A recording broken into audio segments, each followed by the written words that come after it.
Could Democrats take control of the U.S. Senate in next year's midterm elections? What was once thought to be a Democratic pipe dream now maybe isn't as crazy as it once sounded. Republican Senator Tom Tillis from North Carolina announcing over the weekend that he will not seek re-election is the latest opportunity to open up for Democrats. Jesse Burns, senior editor here at The Hill, joins us to discuss. So Jesse, Tillis is out. Roy Cooper, the popular former Democratic governor of North Carolina, seems sure to run. That's a winnable race for Democrats. John Cornyn is getting trounced by Ken Paxton in early polling in the Texas Republican primary. Paxton's been scandal-plagued, would make for an easy target for Democrats. Republican Susan Collins is up in Maine, a state Kamala Harris won. Sherrod Brown, former Democratic senator, could be a formidable candidate in Ohio. If he gets into that Senate race, it's an open seat, so no incumbent.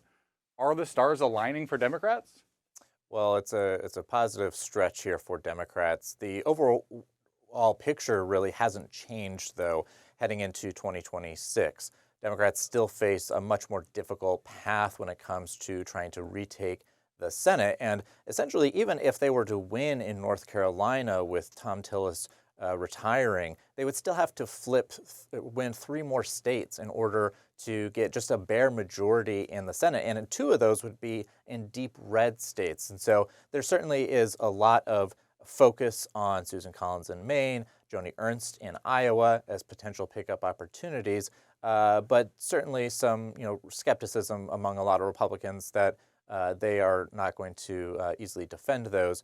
You also have Democrats on the defensive, and the most vulnerable Democrat, John Ossoff in Georgia, is certainly has his work cut out for him to hold on to that seat. Now, Democrats are very optimistic. They have a chance. They have a much better chance in the House. And we understand, of course, that president's parties typically lose seats in midterm elections. So Republicans are likely, just based on historic precedent, to lose seats. But Democrats, the best chance for them is still in the House. Yeah, I wanted to also ask you about this problem that Republicans have been having with their reliance on low propensity voters. Take a look, for instance, at like Wisconsin. Trump narrowly won in November. Then in April, the liberal beat the conservative in the state Supreme Court race by 10 points. Across the country, it seems like Republicans do pretty well when Trump is on the ballot, but they underperformed in 2022. Do you think that trend gets worse for Republicans in 26? Well, it is a challenge, and even though Trump isn't on the ballot in terms of trying to get Republicans out to vote, he is on the ballot in terms of getting Democrats out to vote, because their midterms are definitely going to be viewed as a referendum on his presidency. And so for Republicans, it's a double-edged sword, and they certainly don't have the president going out there as much because he won't be on the campaign trail for himself. Now, of course, it's in his interest to continue to maintain majorities in the House and the Senate, and so we would expect him when the primary season and the eventual general elections do get underway that we will see him out on the campaign trail. We'll see Trump administration, key figures and allies of the president are definitely going to be out there and trying to exert their influence, especially in these key Senate races. But you're right in that Republicans, they do struggle when Trump himself is not on the ballot, when he's not turning out Republicans. And so it's a key challenge for them to figure out a way where they can gin up enthusiasm among their base and still turn out voters to the polls. How key do you think the president's big, beautiful bill is going to be in determining the midterm elections? Tillis says he's going to vote against it, says it breaks Trump's promise to protect Medicaid. He compared it to the Affordable Care Act, which paved the way for a Republican red wave in the 2010 midterms. Could this bill do the same for Democrats? Well, it will really be up to Democrats and their ability to mobilize the messaging around this bill. And we've seen a lot of focus on the Medicaid cuts in particular. The exact impact of when they go into effect, I think will be key as well. But I think you're going to see Democrats trying to really seize on this issue over the next couple of years.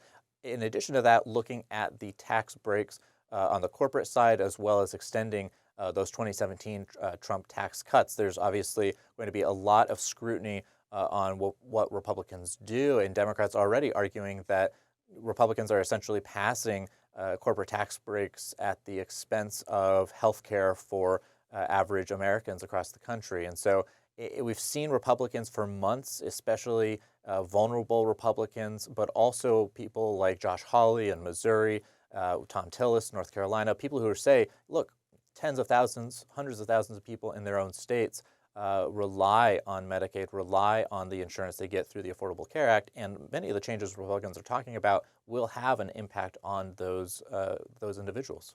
You mentioned a little bit earlier, but let's talk about the reasons we should be skeptical of Democrats. You mentioned Georgia. That's a state that that Donald Trump won. Democrats are trying to defend that. There's another one, Michigan. Democrats also trying to defend a seat that they currently have there. They always think they're going to turn Texas blue, never do. Susan Collins shows time and time again she is resilient in Maine. Ohio's basically a red state now. And Democrats have this image problem. Voters seem to be sour on the Democratic Party brand. Are all these things just a mountain too tall for Democrats to climb over in the midterms?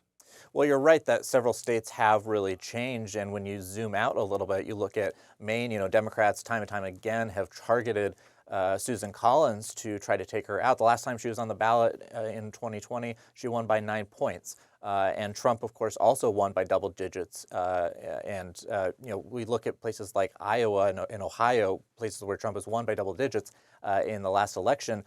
Those are places there will be competitive Senate races, but they're very much viewed as red country at this point. And so for Democrats, I think they're facing they've gotten a lot of energy surrounding the New York City mayoral race, both positive, but also among Democrats some negative energy that they're debating among themselves.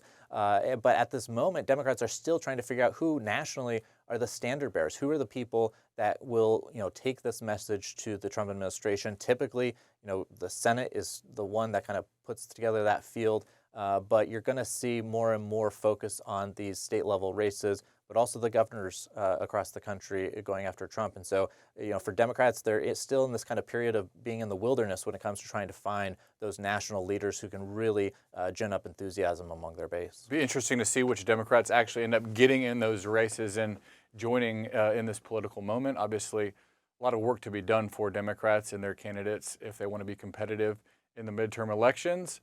But for now, we'll leave it at that. Jesse Burns, thanks so much for your time. Thanks, Drew.